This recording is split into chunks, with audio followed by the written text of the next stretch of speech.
এই মুহূর্তে আমাদের রিজনে যদি বলি একটা ঘূর্ণাবর্ত রয়েছে ইস্টার্ন পার্টস অফ বাংলাদেশে। এই ঘূর্ণাবর্তটা কিন্তু আগামীকাল কিন্তু লেস মার্ক হয়ে যাবে। আগামীকাল যেটা এক্সপেক্টেড যে ঝাড়খণ্ডের কাছাকাছি একটা ঘূর্ণাবর্ত হবে, আর বে অফ বেঙ্গলে কিন্তু হাই প্রেসার জোন হবে যেখান থেকে প্রচুর ময়েশ্চার ঢুকবে। এই দুটো কন্ডিশন 17 থেকে 19 তারিখ আমরা এক্সপেক্ট করছি। ফলে যদি সাউথ বেঙ্গল নর্থ বেঙ্গল আলাদাভাবে বলি, সাউথ বেঙ্গলে আজকে ড্রাই ওয়েদার থাকবে, কোনো ওয়েদার নাই কোস্টাল জেলাগুলোতে including Kolkata, north south 24 Pargana, east West Midnapore, Hooghly, Howrah, east Bardhaman, অন্য জেলাগুলোতে হয়তো দু এক জায়গা লাইট রেন হবে।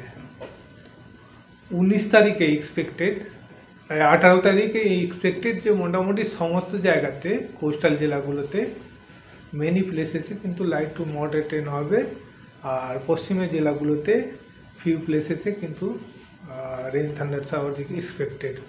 19 তারিখে নর্থ সাউথ 24 পরগনা আর ইস্ট মিদনাপুরে আমরা বৃষ্টি এক্সপেক্ট করছি। 20 তারিখ থেকে বৃষ্টি কিন্তু বন্ধ হয়ে যাবে। নর্থ বেঙ্গলের যদি কথা বলি, আজ থেকেই ওখানে বৃষ্টির চান্সেস রয়েছে, বিশেষ করে দার্জিলিং, কালিম্পং, আলিপুরদুয়ারে।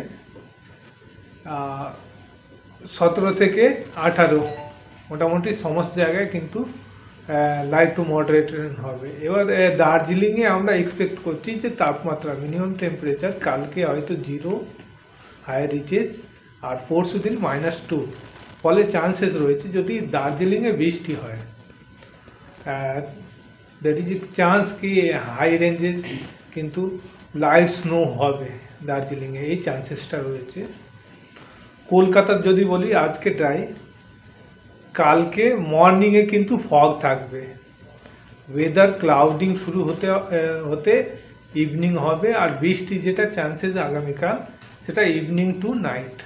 মেঘলা আকাশ থাকবে সকাল থেকেই কিন্তু, আর দু এক পশলা light to moderate rain expected. 19 তারিখ থেকে কলকাতাতে বৃষ্টি হওয়ার চান্সেস নাই। কুয়াশা যদি বলি, কাল সকালে কুয়াশা নর্থ বেঙ্গল সাউথ বেঙ্গলে আমরা এক্সপেক্ট করছি, আর পরশু থেকে কুয়াশাটা অনেকটা কমে যাবে। নর্থ বেঙ্গলে কিন্তু আগামী 4 দিনই সকালের দিকে খুব ডেন্স ফগ হবে, এরকম চান্সেস রয়েছে। যেহেতু এই বৃষ্টিটা আনসিজনাল, ইম্প্যাক্ট হবে, খুব বড় বৃষ্টি নাই, কিন্তু বিশেষ করে যদি বলি ভেজিটেবলস, তার উপরে একটা অ্যাডভার্স ইম্প্যাক্ট চান্সেস রয়েছে।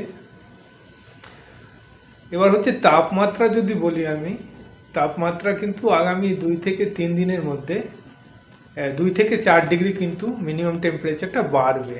কলকাতাতেও আমরা এক্সপেক্ট করছি যে হয়তো 17 ডিগ্রির কাছাকাছি পৌঁছে যাবে, বিশেষ করে শুক্রবার পর্যন্ত।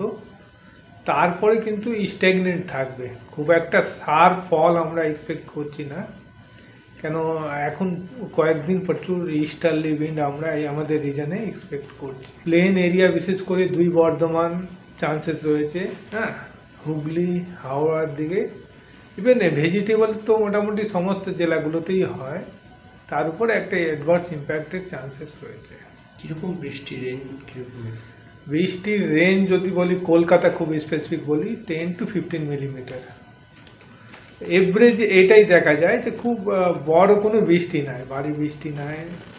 এই যে বললাম 1 থেকে 2 সেন্টিমিটার বা 10 to 20 মিলিমিটার বৃষ্টির চান্সেস মোটামুটি রয়েছে আগামী 10 to 15 বলছি কলকাতাতে, দুদিন মিলে 17 আর 18।